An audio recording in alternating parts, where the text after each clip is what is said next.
Let's do a port scan using Angry IP Scanner. I have my VMs running, and I've actually left them in place since the previous activity when we used Angry IP Scanner to do host discovery. I'm on server 2016, and I'm going to start the scanner. Again, it's going to scan the subnet. If we look at the settings, come over here to Preferences, click the little gear, and go to Display. We're just showing the ones that respond to the pings. And remember, we found out that with this particular tool, if ICMP doesn't get a response, it'll try ARP. So that's okay, we'll keep that. Let's go to Scanning. Let's just use ARP so we just cut to the chase. And then let's go to Ports. And then let's go to Ports. Right now, it's only going to scan for web ports or what looks like a web proxy port. 8080 is very commonly used for web proxies. So it's not going to tell us about anything else. And it should be quick. Click OK, and let's just go for it. Click Start. Give it a moment to finish. Scanning is done. We can see that Server 2016 and Metasploitable both have web services running responding to port 80. Neither of them seems to have port 443 running. And you know, we can validate that also. In Server 2016, we'll just check ourselves out. We'll come to a command prompt. I'm just going to type CLS to clear the screen. And I'm going to type netstat techna to show in numerical format the status of all sockets and listening ports. Press Enter, scroll up a bit, and I can see that indeed all IP addresses are listening on port 80. We do not have any addresses listening on 445. So Server 2016 is running HTTP but not HTTPS. Okay, fine. Come back here to our scanner. We can see that Metasploitable is also listening on a web server. Come over to Metasploitable. I'm going to click into it and just press Enter to get a command prompt again. We can also type netstat techna in Metasploitable because the command works in both Windows and Linux. The only problem, of course, with Metasploitable is that there's no using the mouse to scroll back. So what do you do? Mouse to scroll back. So what do? You type netstat techna and then you pipe to more, which means it'll go screen at a time. Press Enter. And stopping right here, if I take a look down here, I am listening on FTP. Okay, where's up? There's 80 right there. It's weird that it's not in any particular order, but there you have it. Okay, so that's good. We'd like to scan more though. I'm going to press Control-Alt to release my mouse from Metasploitable.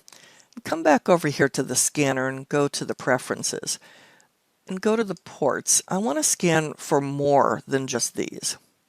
How about, put a comma here, how about we scan for FTP 21 through SSH and Telnet 23. So it would be 21, 22, 23, comma. Okay. What else would be good? How about some of the email ports? POP3 would be port 110. And by the way, folks, you need to know these common ports for the exam. IMAP would be 143. Let's see. Oh, SMTP 25. And any other interesting ones? How about some of the Windows-specific ports, such as 135 for remote procedure call, and maybe the old file and print SMB 139? What else? How about the newer version of the file and print 445, which is also the login port? That's pretty good. Think any of these are listening on RDP 3389? Okay, that's a pretty good start. Why don't we try it? Click OK. Let's scan. Discard the old results, yes. All right, we have some results here. Close. I'm curious as to why 131, which I remember is the IP address from the other activity for XP, curious why it doesn't show anything. I think the answer has to do with the firewall.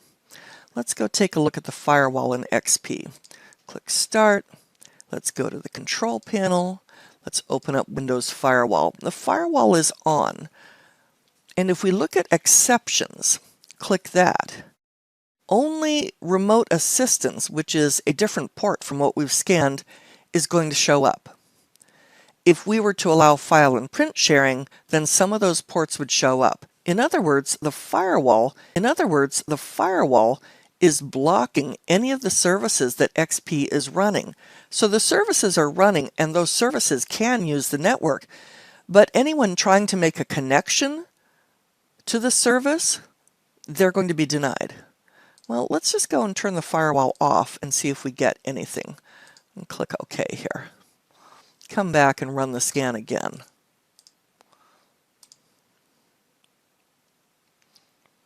All right, we're done. I'm going to expand this a little bit so we can see better. Ooh, looks like Server 2016 has the email ports as well as the web server and the Microsoft ports.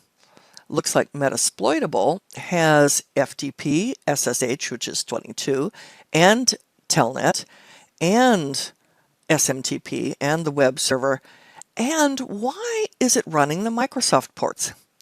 Well, the secret is because this particular Linux box also has the Samba server installed. Samba is their reverse engineering version of the Microsoft file and print services. It's a cute little name, Samba instead of SMB, right? So this thing is acting as a Windows file and print server, which is why these ports are open as well. And we can see that XP Pro is running the Microsoft ports. How about, can we scan for UDP with this tool? Not all of these simple Windows GUI tools allow that. Let's click Preferences. Let's go to Ports. I see port selection, but it looks like TCP. You know, if they don't specifically say UDP, they mean TCP. And display, I don't see anything in the display about UDP. Scanning, we saw that we can scan using a UDP packet, but that's just for host discovery. That's just for pinging, not for port scanning. It looks like this particular tool does not do UDP scans. It just does TCP scans. And if I've made a mistake, I expect you to shout so loud that I can hear you across the internet and I can say, whoops, I need to fix that. With that, we have used a simple GUI-based port scanner.